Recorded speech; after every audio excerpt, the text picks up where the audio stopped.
కృప చూపే దేవుడవు నడిపించే నజరేయుడా కాపాడే కాపరివి నా నీతి సూర్యుడా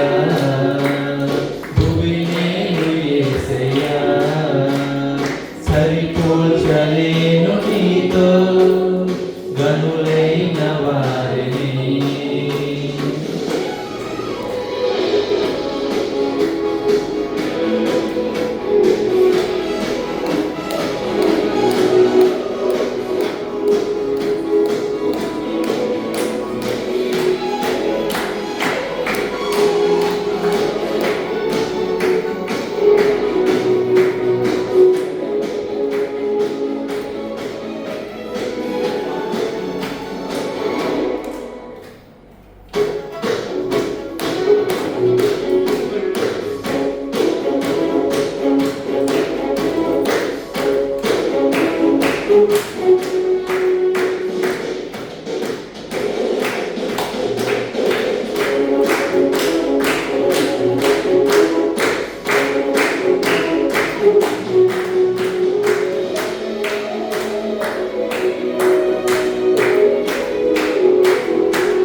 శ్రమలలో బహు శ్రమలలో ఆదరణ కలిగించెను వాక్యమై కృపా వాక్యమై అనుబంధమై శ్రమలలో బహు శ్రమలలో ఆదరణ కలిగించెను వాక్యమై కృపా వాక్యమై నన్ను నీడని అనుబంధమై నీ మాటలై జలధారలై సంతృప్తినిచ్చెను నీ మాటలై ఔషధమై గాయములు కట్టెను నీ మాటే మధురం రాజులకే మహారాజుకు కృప చూపే దేవుడవు నడిపించే నజరేయుడా కాపాడే కాపరివి నా నీతి సూర్యుడా భూమినేలు యేసయ్యా సరిపోల్చలేను నీతో గనులైన వారిని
మేలుకై సమస్తమును జయించుచున్నావు నీవు ఏదియు కలుగ చేయవు నిన్నాశ్రయించిన వారిని మేలుకై సమస్తమును జయించుచున్నావు నీవు ఏదియు కలుగ చేయవు నిన్నాశ్రయించిన వారిని భీకరమైన కార్యము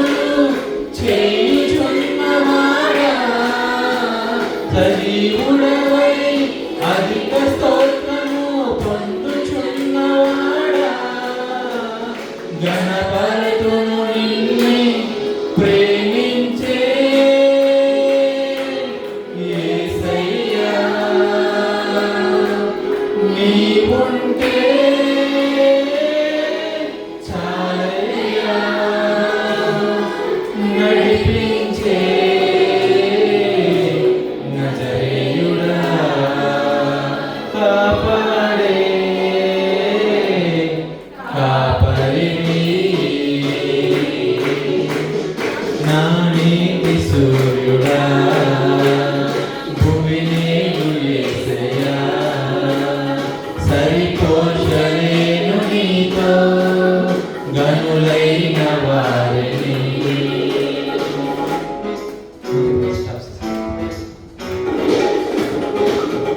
అది మధ్యలో ఒకసారి బ్రేక్ అవుతుందండి. ఓకే, పర్వాలేదు. చిన్న ప్రార్థన చేసుకుని ఈరోజు వాక్యంలోకి వెళ్దాం. ప్రేమ నమ్మకమైనటువంటి గొప్ప తండ్రి, మీ ఘనమైన శ్రేష్టమైన నామాన్ని బట్టి వందనములు, కృతజ్ఞత, స్తుతులు, స్తోత్రములు చెల్లించు.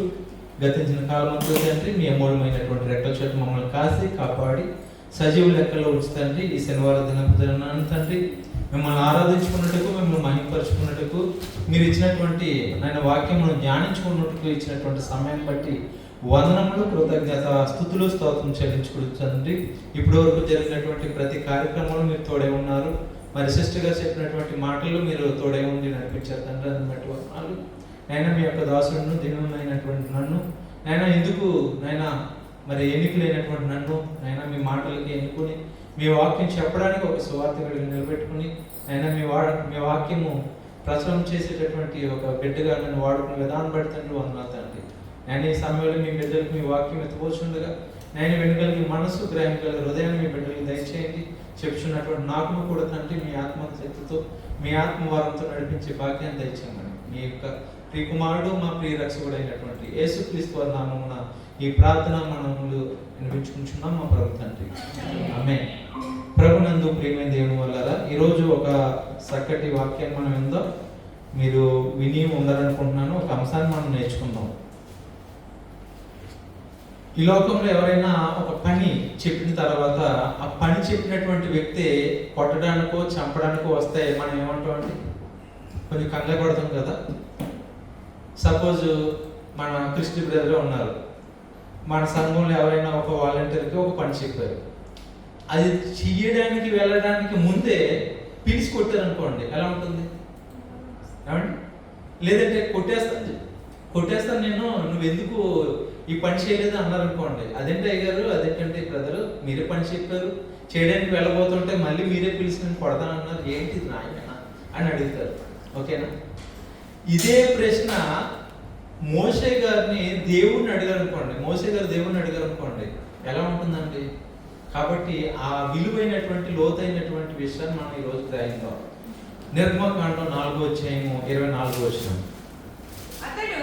అతడు పోవు మార్గమున సత్రములో యెహోవా అతనిని ఎదుర్కొని అతనిని చంప చూడగా సిపోరా వాడిగల రాయి తీసుకుని తన కుమారునికి సున్నతి చేసి అతని పాదముల యొద్ద అది పడవేసి, నిజముగా నీవు నాకు రక్త సంబంధమైన పెనిమిటివైనను.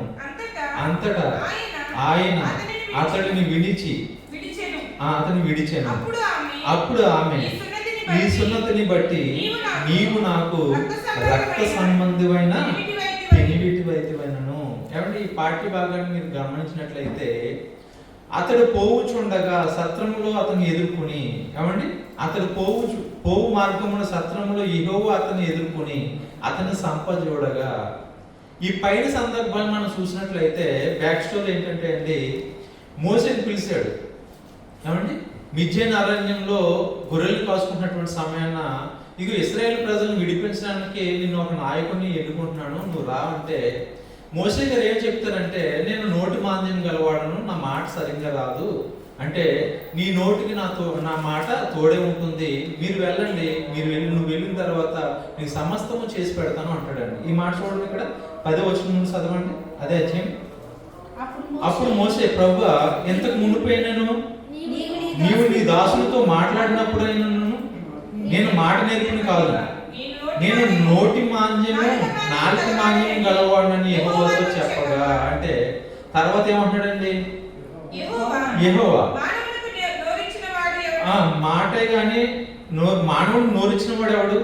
మోగవాడినే గాని చెవిటి వాడినే గాని దుష్టు కలిగినవాడినే గాని గుడ్డివాడినే గాని పుట్టించేవాడిని నేనే కదా, యెహోవానైనా నేనే అన్నాడు. కాబట్టి వెళ్ళుము, నేను నీ నోటికి తోడే ఉండి నీవు వెళ్ళు పలుకోవలసినది నీకు బోధించానని అతనితో చెప్పాను. కాబట్టి ఒకసారి చెప్పాడండి, ఇదిగో దేవుడు వాగ్దానం చేశాడు, నేను నీకు తోడే ఉంటాను అని చెప్పాడండి. రెండోసారి ఏమన్నాడండి? 13-14 చదవండి. అందుకు అతడు, అయ్యో ప్రభువా, నీవు పంప తలచిన వాడినే పంపమనగా ఆయన మోషే మీద కోపపడి, లేవీయుల నీ అన్నయ్యన అహరోన లేడా? అతడు బాగుగా మాట్లాడగలనని నేను ఎరుగుదును. ఇదిగో అతడు నిన్ను ఎదుర్కొని వచ్చుచున్నాడు. అతడు నిన్ను చూసి తన హృదయమందు సంతోషించెను. నీవు అతనితో మాట్లాడి అతని నోటికి మాటలు అందించవలను. నేను నీ నోటికి అతని నోటికి తోడే ఉండి మీరు చేయవలసిందల్లా నీకు బోధించదని మళ్ళీ చెప్తున్నాడండి. ఇక్కడ దేవుడు ఒక వ్యక్తిని నిలబెట్టుకుని పని చేయించుకోవాలంటే ఆ మనిషిని విడిచిపెట్టడం ప్రియమైన దేవుడు వల్ల ఏదో విధంగా ఆ మనిషి ద్వారానే కార్యక్రమం జరిగించాలి. మొదటిసారి సాల్వ్ చెప్పాడు, నేను ఎందుకు, మానవుడికి నోరిచ్చిన వాడు నేనే కదా, నీకు నోరిచ్చింది నేనే కాబట్టి నీకు నేను నా మాటలు తోడే ఉంటా అన్నప్పుడు మళ్ళీ భయపడి ఏమంటాడంటే, అందుకు అతడు ప్రభు 13-14 అండి, అందుకు అతడు ప్రభు నీవు పంపవలసిన వాడినే పంపమనగా అంటాడండి. మళ్ళీ దేవుడికి సలహా చెప్తున్నాడండి.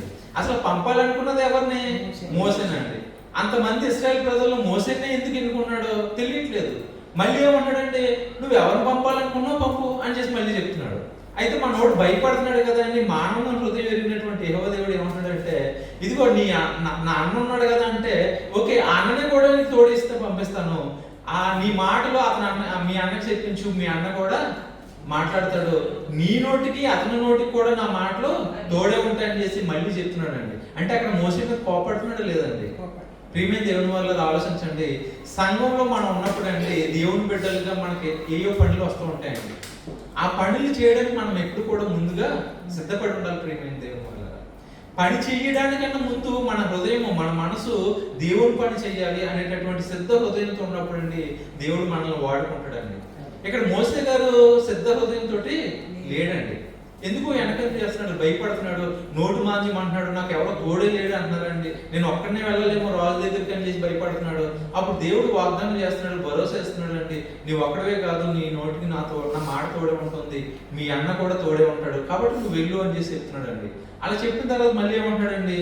16 వచనం, అతడే నీవు బదులు జనులతో మాట్లాడను, అతడే నీకు నోరుగా ఉండు, నీవు అతనికి దేవుడుగా ఉండు, నీ కర్ర చేత పట్టుకోండి, ఆ సూచక్రియలు చేయమని. అంటే ఏ సూచక్రియలు అంటే మనం 4వ అధ్యాయం మొదటి చూసినట్లయితే దేవుడు కొన్ని సూచక్రియలు చెప్తాడు, అవన్నీ కూడా నీ చేతి కర్రతోటి జరుగుతావి.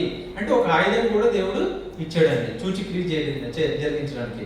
18వ వచనం, అటు తర్వాత మోసే బయలుదేరి వెళ్ళి తన మామైన యెత్రో యొద్దకు తిరిగి వెళ్ళి, సెలవైన ఎడల నేను ఐగుప్తులో నా బంధువుల యొద్దకు మరలా పోయి వారు ఇంకా సజీవులై ఉన్నారేమో చూసేదని చెప్పగా. ఇక్కడ కూడా మళ్ళీ చూడండి, ఒక సాగు చెప్తున్నాడండి. ఏమంటే అసలు దేవుడు ఏం పని చెప్పాడు? నా పిల్లలైనటువంటి ఇశ్రాయేల్ ప్రజల్ని నువ్వు విడిపించాలి రాజుతో మాట్లాడి. అంటే విడిపించాలంటే ప్రజలు బతికున్నారనే కదా, అంటే ఒకవేళ సజీవులే ఉన్నారనే కదండి. ఒకవేళ విడిపించడం కాదు, ఆ శవాలను తీసుకురావంటే దేవుడు ముందుగానే చెప్తాడండి. నా పిల్లల్ని విడిపించాలి అంటే విడిపించాల్సింది ఎవరిని? సజీవులైనటువంటి దేవుడి పిల్లల్ని, ఇశ్రాయేల్ ప్రజల్ని. మళ్ళీ ఇక్కడ తన మామైనటువంటి ఇతరుల దగ్గరికి వెళ్ళి ఏమంటాడంటే, నా ప్రజల వద్దకు, నా బంధువుల వద్దకు తిరిగి వెళ్తానంటే, ఇతను ఇప్పుడు ఐగుప్తులో ఉన్నాడండి, ఇజ్రాయెల్ దేశం వెళ్ళి అతను అరణ్యంలో ఉన్నాడు, తన మామ దగ్గరికి వెళ్ళి నేను మళ్ళీ ఒకసారి నా బంధువుల వద్దకు వెళ్తానంటే, ఎక్కడి నుంచి అయితే నేను బయటకు వచ్చేసాను మళ్ళీ అక్కడికి వెళ్తాను. వచ్చేసినటువంటి సందర్భం ఏంటి? ఒక ఐగుప్తుని చంపేసి ఇసుకలో పాతి పెడతాడండి. ఆ భయం చేత మిద్యాను అరణ్యానికి పరిగెట్టుకుని పోతాడండి. మీకు అర్థమవుతుంది కదా? ఈ సందర్భంలో దేవుడికి మళ్ళీ మోసే గారు సాగు చెప్తూ ఆ యెత్రో మామ అనేటటువంటి ఆ యొక్క యాజకుడి దగ్గరికి వెళ్ళి, ఇదిగో నా బంధువుల దగ్గరికి వెళ్తే నాకు సజీవులు ఉన్నారా లేరో నేను చూసి వస్తానంటాడండి. అంటే ఎంత అనాలోచనగా ఉన్నాడు చూడండి. పని మీద శ్రద్ధ లేకుండా సిద్ధ మనసు అనేటటువంటి జోడు తొడుకోకుండా ఉన్నాడు చూడండి. ప్రియమైన దేవుని వల్ల అలాంటి సమయంలో దేవుడు ఇంకా విడిచిపెట్టకుండా మాట్లాడుతున్నాడు చూడండి. ఇక్కడ మనం యెత్రో అంటే అది ఒక బిరుదు. ప్రియమైన దేవుని వల్ల బిరుదు అంటే ఆ రోజుల్లో చూడండి ఒకసారి నిర్గమకాండం 2:18 చూడండి ఒకసారి. వారు తమ తండ్రి అయిన రగుయేలు వద్దకు వచ్చినప్పుడు అంటాడండి. అంటే యెత్రో గారి యొక్క మరొక పేరు ఏంటంటే రగుయేలు. ఒకసారి ఇదే అధ్యాయము మొదటి వచనం చూడాల్సినట్లయితే యెత్రో అనేటటువంటి మాట ఉంటుంది చూడండి. మోషే మిద్యాను యాజకుడైన చూడండి, మోషే మిద్యానుడైన యాజకుడైన యెత్రో తన మామ మందను మేపుచుండగా అంటాడండి. ఏమంటే మిద్యాను యాజకుడైన అంటాడండి. అంటే దేవుని బిడ్డ, దేవుని యాజకుడు కాదండి, అన్ని దేవతల యొక్క యాజకుడు అండి. ఏమండి ఈ మిత్రు అనగానే ఒక బిరుదు ప్రియమైన దేవుని వల్ల. ఈ రోజు నాడు దేవుని సేవకున్నటువంటి బిరుదులు మీరు ఆలోచించండి. పాస్టర్ అంటారు, బిషప్ అంటారు, ఏమండి ఇంకా అపోస్తులు అంటారండి. ఇవన్నీ కూడా బిరుదులండి. అలాగే ఆ రోజుల్లో అన్ని దేవతలకి యాజకుడుగా ఉన్నటువంటి ఒక వ్యక్తికి, రఘుయేలు అనేటటువంటి ఒక వ్యక్తికి ఇచ్చినటువంటి బిరుదే యెత్రో. ఏమండి అయితే వీళ్ళు కూడా ఎవరి సంతానం అండి? వీరు కూడా ఎవరి సంతానం అంటే అబ్రహాం గారి సంతానమే. మీకు అర్థమవుతుందండి, అబ్రహాం గారి సంతానమే. ఒకసారి ఆది కాండము 25వ అధ్యాయం 2వ వచనం. అబ్రహాం గారికి భార్యలు ముగ్గురండి. మొదటి భార్య సారా గారు అయితే దేవుడి వాగ్దానంలో ఏర్పరచబడినటువంటి స్త్రీ సారా గారు. రెండో భార్య ఆగరండి. ఏమంటే ఆమె అనుకోకుండా వచ్చినటువంటి భార్య. మూడో భార్య కెతూరుని ఎందుకు దేవుడు ఇచ్చాడంటే వృద్ధాప్యంలో ఉన్నటువంటి ఆయనకు ఒక తోడు ఉండడం కోసం మాత్రమే ఇచ్చాడండి. అయితే చూడండి, ఆమె అతనికి 25 చూడండి 2వ వచనం. ఆమె అతనికి జిమ్రోను, యక్షాను, మెదోను, మిద్యాను అంటాడండి. అంటే ఇప్పుడు ఈ మిద్యానుడైనటువంటి యాజకుడైనటువంటి యెత్రోను అనగా రఘుయేలు ఎవరి కుమారుడు, ఎవరి వంశం నుంచి వచ్చాడు, ఎవరి సంతానం? అబ్రహాం సంతానమే. కాబట్టి మోసే కూడా అబ్రహాం సంతానమే ప్రియమైన దేవుని వాళ్ళరా. ఇప్పుడు మీరు ఆలోచించింది, మాకు 4వ అధ్యాయానికి వచ్చేసాయండి. యెత్రో దగ్గరికి వెళ్ళి నా బంధువులు సజీవులే ఉన్నారో లేరో నేను చూసి వస్తాను అంటాడు. దేవుడు చెప్పిన పని చూసి రమ్మన్నాడు, తీసుకురమ్మన్నాడు. కానీ ఇక్కడేమో చూసి వస్తాను అంటాడండి. అంటే ఇతను పని చేయడానికి, దేవుడు చెప్పిన పని చెప్పినట్టుగా చేయడానికి మనసు నల్లట్లేదు ప్రియమైన దేవుని వల్ల. అయినా సరే దేవుడు ఎంతగానో భరిస్తున్నాడు అండి. మోసేని తన పని కోసం నియమించుకున్నాడు కాబట్టి. ఇంకా చూసినట్లయితే 19వ వచనం. అంతటి యెహోవా నీ ప్రాణం వెదికిన మనుషులు చనిపోయారు కనుక ఐగుప్తుకి తిరిగి వెళ్ళమని మిద్యానులు మోసేతో చెప్పగా, అంటే మోసే గారు ఎందుకు భయపడుతున్నాడో దేవుడికి తెలుసు కాబట్టి తనకు ఉన్నటువంటి భయాన్ని ఒక్కొక్కటి క్లారిటీ చేస్తున్నాడు. మొదటేమో నోటు మాంద్యం అన్నాడు, పర్లేదు నా మాట నీకు తోడే ఉంటానని చెప్పాడండి. తర్వాత నేను ఒక్కడిని వెళ్ళాలా అన్నాడండి. లేదు నీ అన్న కూడా తోడే ఉంటాడు అని చెప్పారండి. మేమిద్దరం వెళ్తాం, మాకు ఏం ఆయుధం లేదంటే, లేదు ఒక చేతికారు వస్తాం, ఆ చేతికార వల్ల అనేక మెరాకిల్స్, అద్భుత కార్యాలు, సూచక్రియలు జరిగితే వెళ్ళు అని చెప్తున్నాడు. అది కూడా అయిన తర్వాత ఏమిటంటే తనలో ఒక భయం ఉన్నదండి. మోసే ఒక ఐగుప్తుని చంపేసి వచ్చిన తర్వాత ఈ మోసే కోసం తిరగడానికి, ఈ మోసేని పట్టుకోవడానికి, సరసాలు వేయడానికి సీఏడీలు ఎప్పుడు కూడా వెయిట్ చేస్తూనే ఉంటారండి. చాలా మంది అండి ఖైదీలు ఇంటికాడ నేరాలు చేస్తుంది ఇండియాలోని, ఏమంటే ఇటు దుబాయ్ అని చేసి, యూకే అని చేసి అమెరికా పారిపోతూ ఉంటారండి. ఏమంటే వారి మీద 10 సంవత్సరాల తర్వాత నా మీద ఎటువంటి కేసులు ఉంటాయి, ఇప్పుడు హాయిగా మనం ఇండియా వెళ్ళి బతకొచ్చు అంటే అప్పుడు కూడా పోలీసులు వస్తారండి.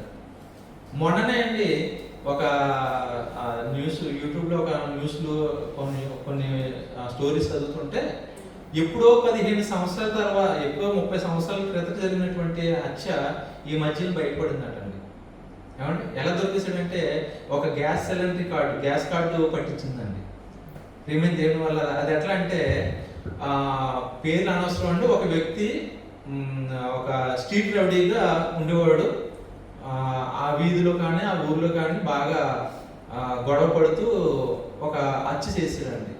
హత్య చేసిన తర్వాత ముంబై ప్రాంతం వెళ్ళిపోయి పేరు మార్చుకుని బ్రాహ్మణుడు అవతారం ఎత్తాడండి, పంతులు అవతారం ఎత్తి పేరు మార్చుకునండి కొనసాగుతున్నాడు అండి.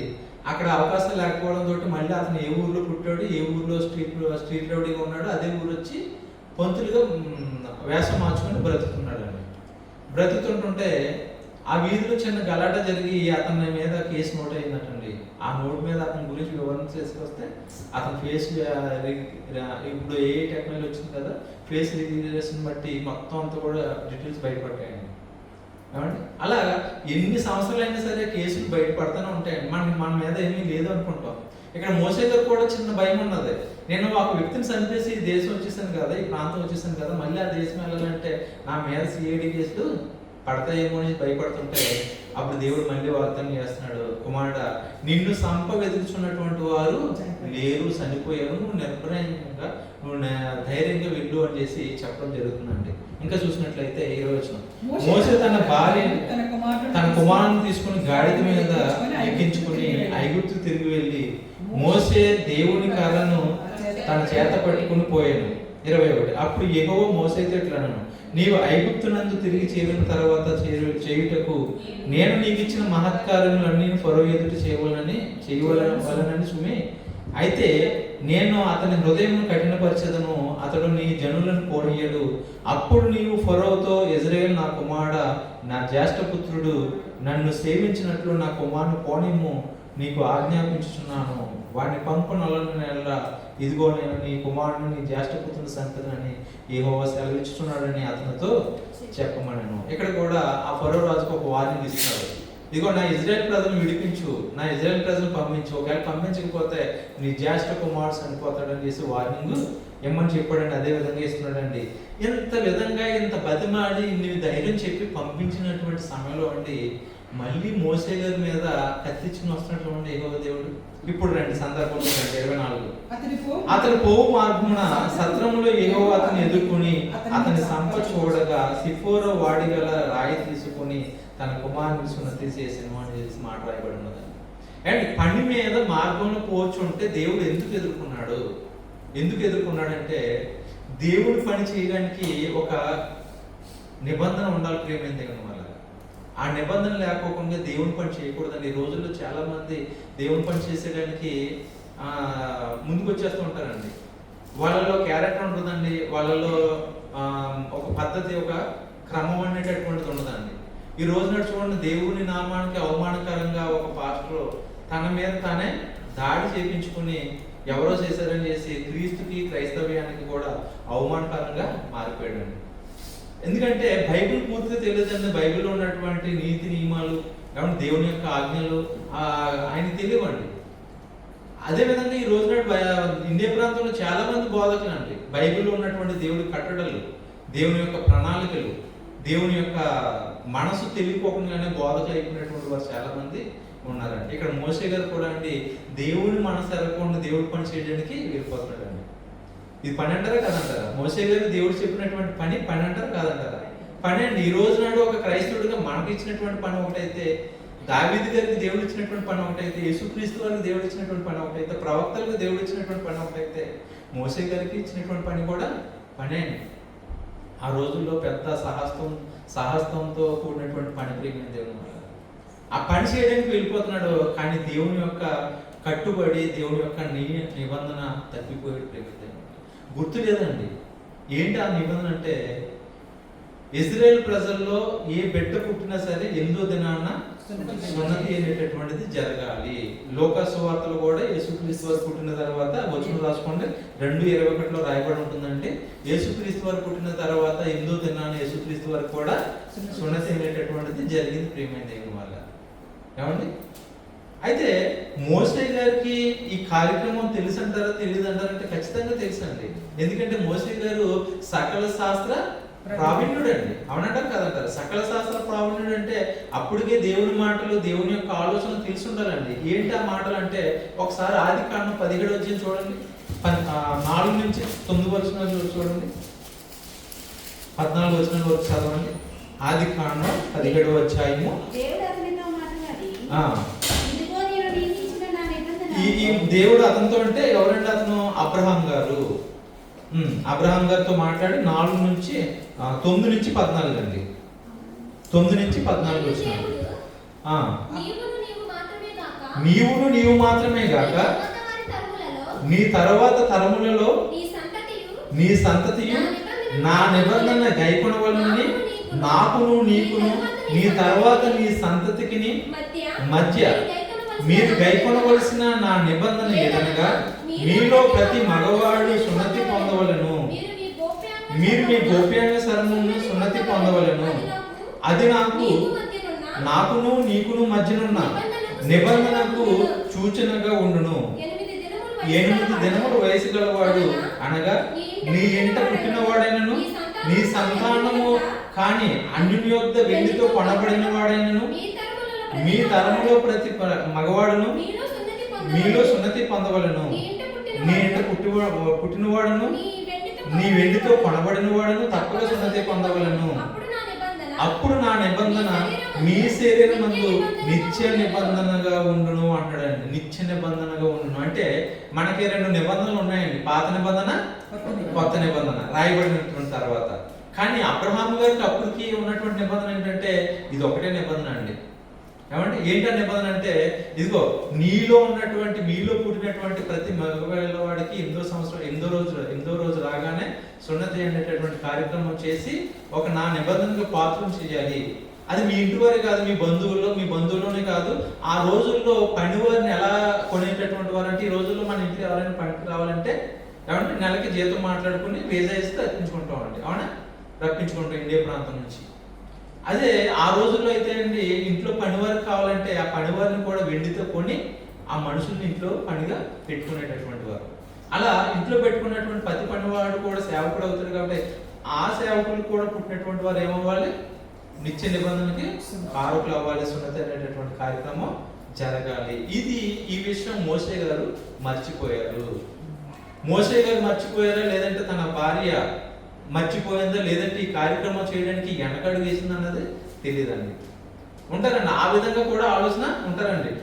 ఒక కుటుంబంలో మగవాడు దేవుడి పని చేయడానికి, భర్త దేవుడి పని చేయడానికి ముందుకు వెళ్తుంటే వెనక లాగేసేటటువంటి భార్యలు కూడా ఉంటారండి. మన సంఘ ఏమండి ఎవాంజలికల్ చర్చ్ యొక్క అదృష్టం ఏంటంటే భార్యకి ఎంత ఆసక్తి ఉన్నదో భర్త కూడా అంతే ఆసక్తి అండి. భర్తకి భర్తలు ఇద్దరికి ఎంత ఆసక్తి ఉందో బిడ్డలు కూడా అంతే ఆసక్తి అండి. ఎవరి గురించి చెప్తున్నాను, మీ ఫాస్ట్ గారి గురించి చెప్తున్నాను అండి. అంటే దేవుడు పని చేయడానికి ప్రియమైన దేవుని వాళ్ళారా ఏమండి ఎవరు కూడా ఆటంకం ఉండకూడదు. ప్రియమైన దేవుని వాళ్ళ సపోర్ట్ చేస్తూ ఉండాలండి, సహకారంగా ఉండాలి ప్రియమైన దేవుని వాళ్ళ. ఏమంటే పేతురు గారు తన భార్యని వెంట పెట్టుకుని సువార్తకు వెళ్ళేవాడటండి. ఇంకా కొత్త నిబంధనలు అపోస్తల కార్యాలు చూసినట్లయితే ఏమంటే ఇంకా దేవుని పని చేసినటువంటి ఎంతమంది భక్తులు భార్య భర్తలుగా మనం కనిపిస్తూ ఉంటారండి. సంఘంలో ఉన్నటువంటి మనము కూడా ప్రియమైన దేవుని వాళ్ళరా ఎన్ని పనులు ఉన్నా ఎన్ని పనిపాట్లు ఉన్నా ఒకవేళ భర్తకి పనికి రావడానికి సంఘానికి రావడానికి అవకాశం రాకపోతే ఆ పనిని కూడా భుజాల మీద వేసుకుని భారీగా సంఘానికి రావాలి. ఒకవేళ భార్య ఇంట్లో పోకపోతే ఆమె యొక్క ప్రార్థన అవసరత కూడా భుజాన్ని వేసుకుని సంఘానికి భర్త వచ్చి ప్రార్థన చేసేటటువంటి వారు ఉండాలి. దేవుడి పనిలో భార్య భాగస్తులు ఉండాలి. అప్పుడే కదా రక్త సంబంధం అవుతామండి. ఏమండి ఈ రోజుల్లో అండి ఏదో ఒక సంవత్సరంలో ఒక రోజు వస్తాయండి రాఖీ పండుగ కట్టేసి రక్త సంబంధంగా మారిపోతూ ఉంటారండి. దేవుడు ఏం చెప్పాడు తెలుసా, ఒకసారి ఎలా ఉంచండి గలతీయులకు రాసినటువంటి పత్రిక ఏంటి,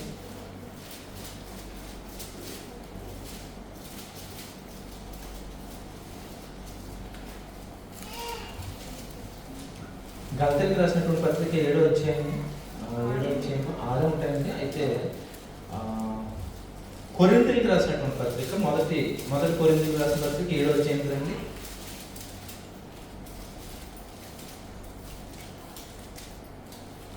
14 చదవండి. ఒక నిమిషం 14 చూడండి. అక్కడ ఒక స్త్రీని అవిశ్వాసి అయిన భర్త ఉండి ఆమెతో కాపురం చేయి ఇష్టపడిన ఎడల ఆమె అతన్ని పరిత్యజించకూడదు. అవిశ్వాసి అయిన భర్త భార్యను బట్టి పరిశుద్ధపరచబడును, అవిశ్వాసులైన భార్య విశ్వాసి అయిన భర్తను బట్టి పరిశుద్ధపరచబడును.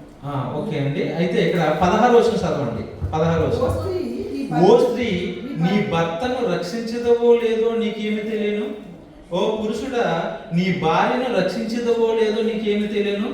అయితే ప్రభు ప్రతివానికి ఏ స్థితి నియమించినో, దేవుడు ప్రతివానికి ఏ స్థితి ఎందు పిలిచినో ఆ స్థితి ఎందే నడుచుకునవలను, ఈ ప్రకారమే సంఘంలో నియమించుచున్నాను అంటాడండి. అంటే ఈ రోజుల్లో సంవత్సరానికి ఒక రోజు వచ్చేసరికి అండి రాఖీ బంధం ఏమండి, రాఖీ బంధనం చేసి ఒక పండుగ వస్తుందండి. ఆ సమయంలో అక్కయ్యలు చెల్లెళ్ళు అన్నయ్యలకి తమ్ముళ్ళకి రాఖీలు కడుతూ ఉంటారండి. అలాగే ఈ రోజుల్లో చాలా వచ్చినాయండి. ఏదో భార్య డేకి భర్త, భర్త డేకి భార్య ఏవేవో కట్టేసుకుంటున్నారండి. ఇక్కడ దేవుడు ఏం చెప్తున్నాడు అంటే, ఓ పురుషుడా, ఓ స్త్రీ, నీ భర్తను నువ్వు రక్షించదవో లేదో, ఓ పురుషుడా, నీ భార్యను నువ్వు రక్షించదవో లేదో నీకు ఏం తెలియదు ప్రేమైన దేవుని వల్ల. ఇక్కడ షిఫోరా గారు మోసే గారిని రక్షించడానికి ఈమె సొంత ఆలోచన తీసుకున్నదంటే లేదండి, దేవుని ప్రణాళికను గుర్తు చేసుకున్నది ప్రేమైన దేవుని వల్ల, దేవుని ఆలోచన గుర్తు చేసుకున్నదండి. ఏమండి, అందుకే ఆమె తన భర్తనే రక్షించుకుందండి, తన పురుషుడు రక్షించుకున్నదండి. దేవుడు చూడండి ఇక్కడ మంచి మాట అన్నాడండి, ప్రతి వాడికి ఏ స్థితిలో నియమించినో, ప్రతి వాడిని ఏ స్థితి ఎందుకు పిలిచినో ఆ స్థితి ఎందే నడుచుకున్న వాళ్ళను. కాబట్టి ఒక స్థితి, ఒక నియమం, ఒక ఒడంబడిక దేవుడు నియమించాడు. ఆ నియమం ప్రకారం మోసే గారు నడుచుకోకపోయేసరికండి అది తన భార్య ద్వారా గుర్తు చేయించాడండి. ఏమండి, దేవదూత వచ్చింది మార్గ మధ్యంలో మోసే గారిని చంపేయడానికి ప్రయత్నం జరుగుతున్నటువంటి ఆ సమయంలో ఎమ్మంటే ఏం చేసిందంటే, ఇప్పుడు వచ్చింది నిర్మకాండానికి, ఎమ్మంటే ఏం చేసిందంటే ప్రియమైన దేవుని వాళ్ళారా, సిపోరా వాడిగల రాయి తీసుకుని తన కుమారుని సున్నతి చేయించి అతని పాదం మీద గోప్యాంగ శరమును పడవేసి, నిజముగా నీవు నా రక్త సంబంధమైన పెనిమిటివని నేను. అంటే ఇప్పుడు నిజమైనటువంటి భార్యగా తన, చూడండి లోకంలో మాట అంటారు కదా, ఈ క్షణంతో నా జన్మ సాకృతం అయిందంటారు కదండి. అలాగా ఈ సిపోరు గారు చేసినటువంటి పనికి నిజంగా నేను నీ రక్త సంబంధం అయ్యాను. ఎలా రక్త సంబంధం అంటే ఒడంబడిక, దేవుడిని ఆ అబ్రహాం గారు ఇచ్చినటువంటి ఆదికాండం 17వ అధ్యాయంలో ఇచ్చినటువంటి ఆ ఒడంబడికను జ్ఞాపకం చేసుకోండి, ఆ నిత్య నిబంధన జ్ఞాపకం చేసుకోండి.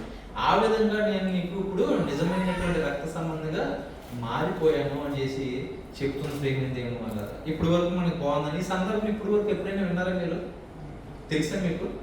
ఏమండి, ఓకే, మంచిది, తెలిస్తే మంచిదే అండి.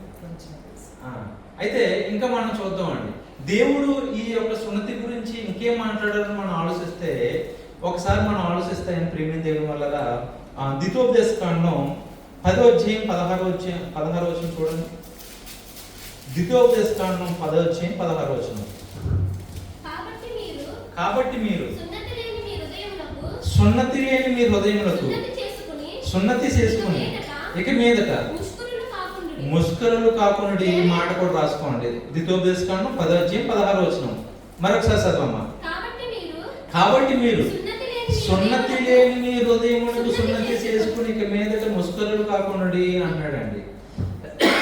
ఇక్కడ మనకి సున్నతి మరొక దానికి కావాలంటే దేనికి? హృదయానికి. ఇప్పుడు వరకు దేవుడు ఇచ్చినటువంటి శరీరంలో ఒక భాగానికి సున్నతి జరిగింది, అది నిచ్చి కట్టడం, నిచ్చి నిబంధన అన్నాడండి అబ్రహాం గారి యొక్క సంతతితోటి. కానీ ద్వితోపదేశంలో వచ్చేసరికి ఇదే మోసే గారు మరొక మాట అంటారండి, కాబట్టి మీ హృదయానికి సున్నతి అనేటటువంటిది జరగాలి. ఏంటి ఆ సున్నతి అని మనం ఆలోచిస్తే ఇక 30 అధ్యాయం ద్వితోపదేశ కాండం 30 అధ్యాయము 6వ వచనం చదవండి. మరియు నీవు బ్రతుకుడికై నీ పూర్ణ హృదయంతోను నీ పూర్ణ ఆత్మతోను ప్రేమించినట్లు నీ దేవుడైన యెహోవా తనకు లోబడినట్లు నీ హృదయమునకు నీ సంతతి వారి హృదయమునకు సున్నతి చేయము అంటాడు ప్రేమైన దేవుని వల్ల. నువ్వు నీ దేవుడిని పూర్ణ హృదయంతో, పూర్ణ బలంతో, పూర్ణ వివేకంతో నువ్వు ఆరాధించాలంటే మొదట నీ హృదయానికి సున్నతి కావాలి. ఎందుకంటే మనసు పాడైపోయింది. దేవుడు ఇచ్చినటువంటి ఒక నిబంధన అనుకున్నాం, ఏదో సున్నతి కార్యక్రమంలో దేవుని బిడ్డలం అయిపోయాం అని చేసి అనుకున్నాం. కానీ ఏమంటే ఆ కార్యక్రమం ఈ రోజున ఇస్మాయిల్ సంతతి వారు ఉన్నారు, కెతూరా సంతతి వారు ఉన్నారు, అందరూ ఉన్నారు. వాళ్ళతో నీకున్నటువంటి ప్రత్యేకత ఏంటి? ప్రత్యేకత ఏమీ లేదు. కాబట్టి మొదట నీకు రావాల్సింది ఏంటంటే నీ హృదయానికి కావాలి. ఒకసారి ఇర్మియా గ్రంథం తీయండి. ఇర్మియా గ్రంథం 4వ అధ్యాయం 4వ వచనం.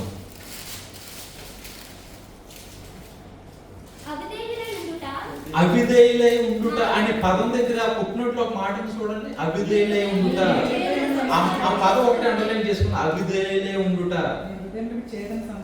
మీ హృదయమునకు సేదన సంస్కారం చేసుకున్నది. ఏమంటే పాయింట్స్ చాలా ఇంపార్టెంట్ అండి.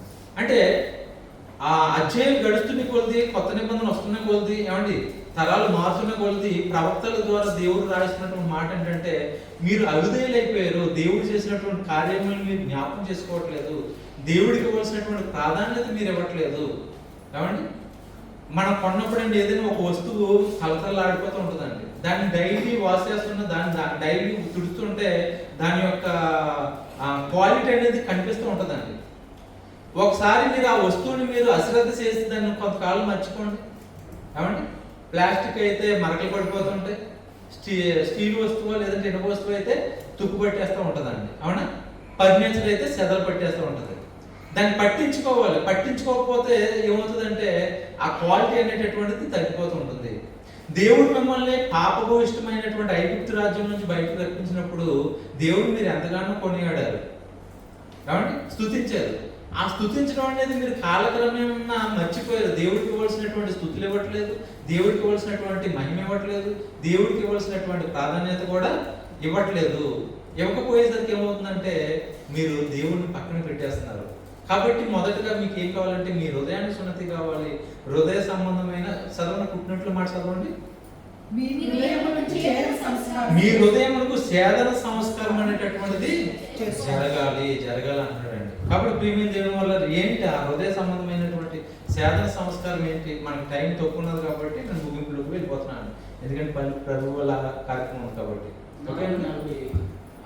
ఓకే 4:45 వరకు అంటాం కాబట్టి ఇంకా మనకు ఒక 15 నిమిషాలు 20 నిమిషాలు టైం ఉంది. ఓకే ప్రియమైన దేవుని వల్ల ఇప్పుడు మనం ఆలోచన చేద్దామండి. కొలసీ పత్రిక, కొలసీ కన్నా ముందు రోమీ పత్రిక ఏంటి? రోమీలకు రాసినటువంటి పత్రిక 4వ అధ్యాయము 11-12 వచనాలు చూడండి. రోమీలకు రాసినటువంటి పత్రిక 4వ అధ్యాయము 11-12 వచనాలు. మరియు సున్నతి లేని వారైనను అతడు తండ్రి ఎగుట వలన వారికి నీతి ఆరోపించుటకై అతడు సున్నతి పొందక మునుపు తనకు కలిగిన విశ్వాసం వలనైనా నీతికి ముద్రగా సున్నతి అని గుర్తు పొందెను అంటాడండి. ఇక్కడ మీరు బాగా గమనించినట్లయితే అండి, అబ్రహాము గారు దేవుడికి నీతిపరుడుగా ఎప్పుడు తయారయ్యాడండి? సున్నతి పొందిన తర్వాత, సున్నతి పొందక ముందేనా? ఏమండి సున్నతి పొందక ముందే దేవుడు అబ్రహాము గారికి నీతిగా కనిపించాడండి. అదే వచ్చిన 10వ వచనం మనం ఒకసారి చదువుదామండి. అది ఏ స్థితి అందు ఎంచబడును? సున్నతి కలిగినప్పుడా, సున్నతి లేనప్పుడా? సున్నతి కలిగి ఉన్నప్పుడు కాదు, సున్నతి లేనప్పుడే. మరి సున్నతి లేని వారినైనాను నమ్మిన వారందరికీ అతడు తండ్రి అగుట వలన వారికి నీతి ఆరోపించుడికే అతడు సున్నతి పొందక మునుపు తనకు కలిగిన విశ్వాసం వలనైనా నీతికి ముద్రగా సున్నతి అని గుర్తు పొందెను. ఏమండి సున్నతి అనే గుర్తు ఎందుకు పొందాడంటే నీతికి ముద్రగా. అంతకుముందే దేవుడి దృష్టిలో అబ్రహాం గారు నీతిమంతుడే, కానీ ప్రజలందరికీ కూడా అబ్రహాం గారు నీతిమంతుడని, అబ్రహాం గారు నీతిమంతులకు తండ్రి అని, విశ్వాసులకు తండ్రి అని తెలియపరచడం కోసం ఈ సున్నతి అనేటటువంటి గుర్తుని పొందాడండి. మీకు అర్థమవుతుందండి? ఇప్పుడు యేసుక్రీస్తు వారి వద్దకు వచ్చినట్లయితే యేసుక్రీస్తు వారు కూడా అండి బాప్తిసం తీసుకోవాలండి. బాప్తిసం తీసుకోవాలి, ఆయన తీసుకోకలేదండి. ఆయన పుట్టుకతోటే పవిత్రుడు. ఆయన జీవించినటువంటి 33 సంవత్సరాలు కూడా పవిత్రంగా బ్రతికాడండి. ఆయన మరణించినా పవిత్రంగానే తిరిగి లేస్తాడు, పరలోకానికి ఆరోహణం అయిపోతాడండి. కానీ బాప్తిసం ఎందుకు తీసుకున్నాడండి? ప్రజలందరికీ ఒక గుర్తు, ప్రజలందరికీ ఒక మార్గదర్శి. ఆ రోజు నాడు అబ్రహాం గారు ఎందుకు సున్నతి పొందారంటే ప్రజలందరి దృష్టిలో ఒక నీతిమంతుడు, విశ్వాసులకు తండ్రిగా ఒక గుర్తు మాత్రమే పొందాడు. ఇక్కడ యేసుక్రీస్తు వారు కూడా అనేకులకు మార్గదర్శిగా ఉండడం కోసమే బాప్తిసం పొందారు తప్ప కానీ ఆయనకు వాస్తవానికి బాప్తిసం అనేది అవసరమే లేదండి. ఈ రోజున చాలా మంది మూర్ఖులు, చాలా మంది మతం మాదులు ఏమంటారండి, ఏమంటే యేసుక్రీస్తు వారు పాపం చేయకపోతే బాప్తిసం ఎందుకు తీసుకుంటారండి అంటారు. ఏమండి అబ్రహాం గారి సున్నతి ఎందుకు పొందారండి? ఆయనకు అవసరమా? అవసరం లేదు. ఆయనకు అవసరం లేకముందే దేవుడి దృష్టిలో అతను నీతిమంతుడు. ఏమండి అలాగే యేసుక్రీస్తు వారు కూడా అండి ఆయన నీతిమంతుడు, పవిత్రుడు, పాపుల్లో చేరకుండా ప్రత్యేకంగా బ్రతికినటువంటి వాడండి ఆయన. కానీ బాప్తిసం ఎందుకు పొందాడంటే అండి మనుషులందరికీ కూడా తరతరాల్లో రాబోతున్నటువంటి వారికి మార్గదర్శిగా ఉండడం కోసం. ప్రేమ దేవుని వల్ల ఇదే రోమీయులకు రాసినటువంటి పత్రిక 2వ అధ్యాయము 29 చూడండి. అయితే 28, 29 చూడండి. వాక్యమునకు యూదుడైన వాడు యూదుడు కాదు, యూదుడు కాదు, శరీరమందు బాహ్యమైన సున్నతి కాదు, అయితే అంతరంగమందు యూదుడైన వాడే యూదుడు మరియు సున్నతి హృదయ సంబంధమైనదే, ఆత్మయందే జరగవలసినదే గాని అక్షరం వలన కలిగినది కాదు. అటువాడికి మెప్పు మనుషుల వల్ల కలగదు, దేవుని వల్లనే కలుగును అంటాడండి. కాబట్టి ఇక్కడ కూడా మనం ఆలోచిస్తే అండి, చూడండి, బాహ్యమైనటువంటి సున్నతి కాదు, అయితే అంతరంగమందు ఉన్నటువంటి యూదుడైన వాడు యూదుడు మరియు సున్నతి హృదయ సంబంధమైనదై ఆత్మయందు జరగవలసినదై అక్షరం వలన కలిగినది కాదు, అట్టిది మనుషుల వల్ల మెప్పు కుదరదు అంటాడండి. అంటే పాత నిబంధనలో దేవుడు ఒక ప్రణాళిక చెప్పిన బాహ్య సంబంధమైనటువంటి శరీర సంబంధమైనటువంటి ఒక సున్నతిని ప్రవేశపెట్టాడు. తర్వాత ఆ నిబంధనలోంచి దేవుడు మర్చిపోయినటువంటి ప్రజలకు ఏం చెప్తున్నాడంటే, బాబు మీ శరీరం సున్నతి కాదు, మీ హృదయాలకు సున్నతి కావాలి, మీ హృదయాలకు సున్నతి కావాలని చెప్పడం జరిగింది.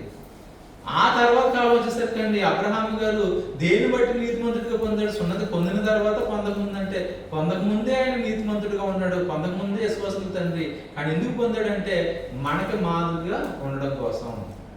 ఈ రోజు నాడు హృదయ సంబంధమైనటువంటి సున్నతి ఏంటి అని మనం ఆలోచిస్తే ముగింపు వచ్చిన కొలసీలకు రాసినటువంటి పత్రిక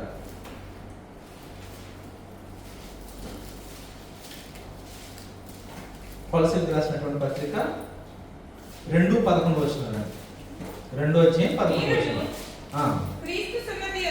క్రీస్తు సున్నతి యందు శరీరేచ్ఛలతో కూడిన స్వభావమును విసర్జించి ఆయన యందు చేతులతో చేయబడిన సున్నతి పొందితిరి.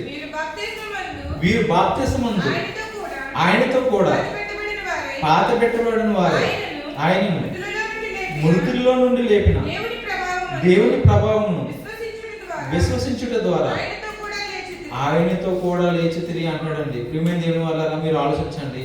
కాబట్టి 11వ వచనం నుండి, మీరు క్రీస్తు సున్నతి యందు శరీరేచ్ఛలతో కూడిన స్వభావాన్ని విసర్జించి అంటే యేసుక్రీస్తు వారు లోకసువార్త మనం చదువుకున్నాం కదండి, 2:27 ఉంటుంది కదా, ఆయన 8వ దినం ముందే సున్నతి పొందాడు. అక్కడితోటే దేవుని కార్యక్రమం జరిగిపోయింది అనుకుంటున్నారు. యేసుక్రీస్తు వారు మరొకటి కూడా చేశారని చెప్పడానికి సాదృశ్యం మాట్లాడుతూ, క్రీస్తు సున్నతి యందు శరీరేచ్ఛలతో కూడిన స్వభావం విసర్జించి ఆయన యందు చేతులతో చేయబడిన సున్నతి పొందుతుంది అంటారండి. ఆయనతోటి చేతులతో చేయబడినటువంటి సున్నతి ఏంటి? అదే హృదయ సంబంధమైనటువంటి సున్నతి, బాప్తిస్మం అనేటటువంటి కార్యక్రమం. బాప్తిస్మంలో ఏం పోతుందో తెలుసండి, శరీర సంబంధమైనటువంటి సున్నతితోటి శరీరంలో ఒక చిన్న భాగము, ఒక శరీరము పోతుంది ప్రియమైన దేవుని వల్ల. కానీ హృదయ సంబంధమైనటువంటి సున్నతి, మీరు ద్వితీయోపదేశకాండం రెఫరెన్స్ రాసుకున్నారు, ఇర్మియా గ్రంథం రెఫరెన్స్ రాసుకున్నారండి. ఈ రిఫరెన్స్ లో దేవుడు ఇశ్రాయేలు ప్రజలకు ఏం కావాలని కోరుకుంటాడంటే హృదయ సంబంధమైనటువంటి సున్నతి కావాలని కోరుకుంటాడండి. ఆ హృదయ సంబంధమైనటువంటి సున్నతి ఏంటంటే బాప్తిస్మం ద్వారా చూడండి, ఇక్కడ అంటాడండి, మీరు బాప్తిస్మమందు ఆయనతో కూడా పాత పెట్టబడిన వారే ఆయన మృతుల్లో నుండి లేపిన దేవుని ప్రభావమును విశ్వసించడం ద్వారా ఆయనతో కూడా లేచిరి. ఇక్కడ మనకు ఉన్నటువంటి విశ్వాసం ఏంటండి? యేసుక్రీస్తు వారు మృతి పొందాడు, యేసుక్రీస్తు వారు 3వ దినాన్ని తిరిగి లేచాడు, యేసుక్రీస్తు వారు మరలా తిరిగి వస్తాడు, ఆయనతో మనల్ని కూడా తిరిగి లేపి ఆయన ఉన్నటువంటి లోకానికి తీసుకువెళ్తాడు. ఇది కదా మనకు విశ్వాసం. ఆ విశ్వాసం దేని బట్టి వచ్చింది? శరీర సంబంధమైనటువంటి సున్నతి ద్వారానా? కాదు కదండి.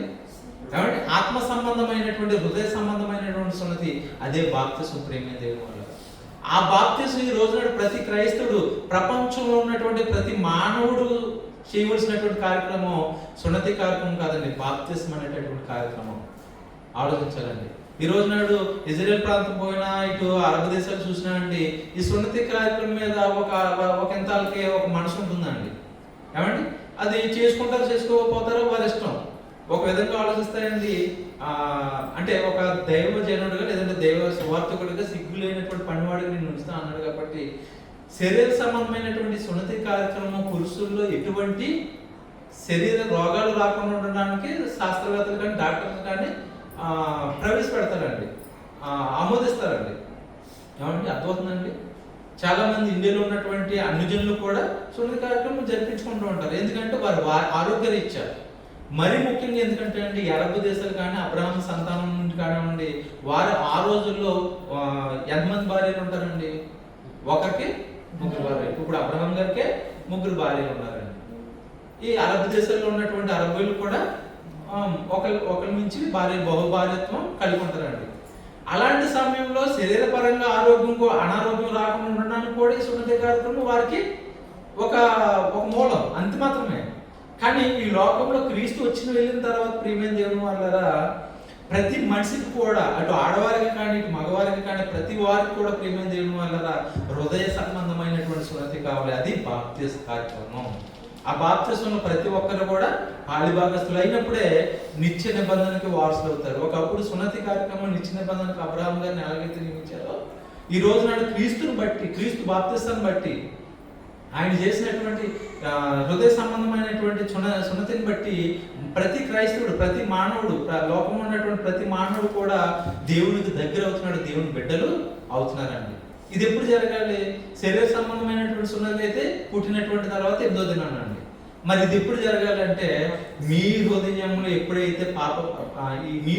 ఎప్పుడైతే పాపము యొక్క ఒప్పుకోలు వస్తుందో, పశ్చాత్తాపం అనేటటువంటి ఒక దీన మనసు వస్తుందో, అప్పుడే ఈ బాప్తిసం తీసుకోవాలి. అపోస్తలుల కార్యాలు మీరు చూసినట్లయితే పేతురు గారి యొక్క వాక్యం విన్న తర్వాత అక్కడ ఉన్నటువంటి అక్కడ వాక్యం విన్నటువంటి ప్రజలందరూ ఏమన్నారండి? ఇప్పుడు మేమేం చేయాలి అంటే, ఇప్పుడు ఉన్న బలంగా పేట గారు మీరు ఏం చెప్తారో చెప్పండి, అది మేము చేస్తాము అంటారండి. అప్పుడు నిజంగా శరీర సంబంధమైన సున్నతి కావాలనుకుంటే, పేతురు గారు కావాలనుకుంటే అందరూ లైన్లో నుంచోండి, మా వాళ్ళు రెడీగా ఉన్నారని చెప్పేవాడు అండి. కానీ అలా చెప్పలేదండి. ఇదిగో మీరు పాప క్షమాపణ నిమిత్తం యేసుక్రీస్తు వారిని ఒప్పుకొని, సొంత రక్షకులుగా ఒప్పుకొని, మీ పాపాలు ఒప్పుకొని పశ్చాత్తాపంతో బాప్తిసం తీసుకోండి అంటాడండి. అది చూడండి సార్, అపోస్తలుల కార్యాలు 2వ అధ్యాయం. పేతురు మీరు మారు మనసు పొంది, పైన వారు అడిగిన ప్రశ్న ఒకసారి సహోదరులారా, వారు ఈ మాట విని, వారు దేవుని మాటలు విని హృదయంలో నొచ్చుకుని, చూడండి ఎక్కడికి వెళ్ళిపోవాలని మందు హృదయము. దేవుడు కూడా కోరుకున్నదంటే హృదయ సంబంధమైనటువంటి సున్నతి. హృదయంలో నొచ్చుకుని, సహోదరులారా మేమేమి చేతుము? పేతురును కడవ అపోస్తలులను అడుగగా పేతురు మీరు మారు మనసు పొంది పాప క్షమాపణ నిమిత్తం ప్రతివాడు యేసుక్రీస్తు నామమున యేసుక్రీస్తు వారి నామమున బాప్తిసం పొంది అప్పుడు మీరు అందరూ పరిశుద్ధాత్మని వరమును పొందుదురు అంటాడు ప్రియమైన దేవుని వల్ల. తర్వాత ఏమున్నది మరి మనం ఇందులో అంటే ఇక్కడ కింద చూసినట్లయితే వారందరూ కూడా ఏమంటారంటే వారు ఒకే భోజనము పానం చేస్తారని ఉంటుంది చూడండి. ఒకే భోజనం పానం చేస్తారని ఉంటుంది చూడండి. మీకును మీ పిల్లలకు దూరస్తులందరికీ అనగా ప్రభు అయిన మన దేవుడు తన ఎద్దకు పిలిచిన వారికి అందరికీ చెందునని వారితో చెప్పి ఇంకా అనేక విధములైన మాటలతో సాక్ష్యం ఇచ్చి మీరు మూర్ఖులకు ఈ తరం వారికి వేరే రక్షణ పొందులని వారిని హెచ్చరించారు.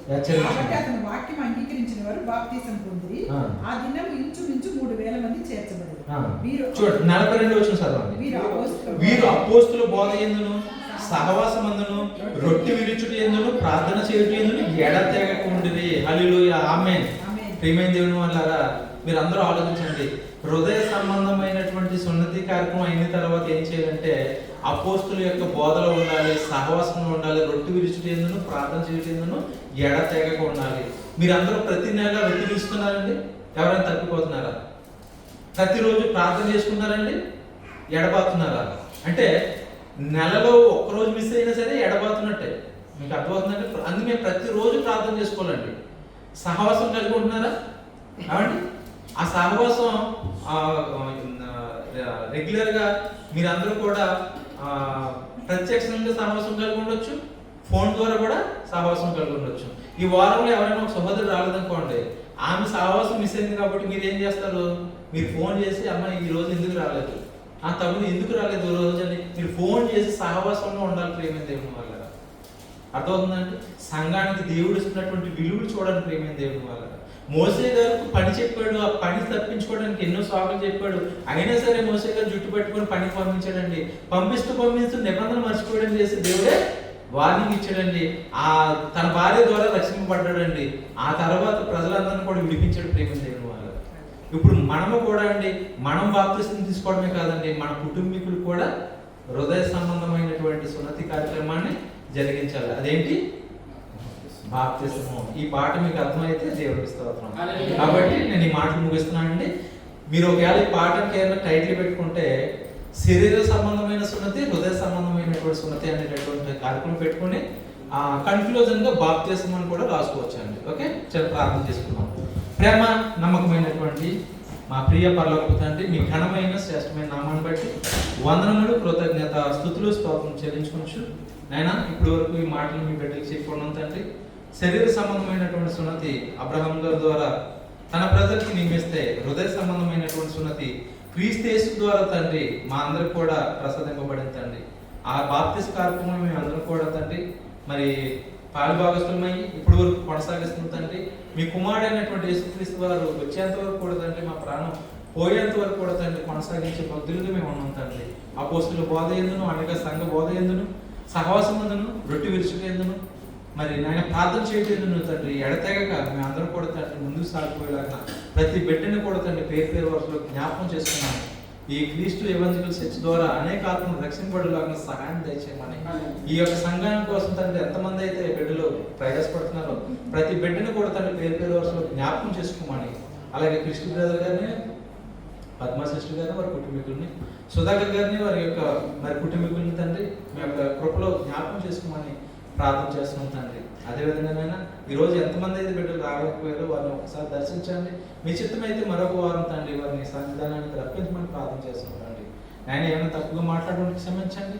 మీ బోధ వాళ్ళు మేము నాయన మార్మన్స్ పొంది ఉంటుంది తండ్రి, మీలో ఎదుగులాగా సాయం తెచ్చమని మీ ప్రియ కుమారుడు మా ప్రియ రక్షకుడైనటువంటి యేసుక్రీస్తు వారి అతిశ్రేష్ఠ నామాన్ని బట్టి ప్రార్థన మనవులు అడిగి వేడుకుంటూ పొందుకుని ఉన్నాం మా పరమ తండ్రి. ఆమేన్. అందరికీ వందనాలండి. God bless you all. Sister గారు బాబు పాప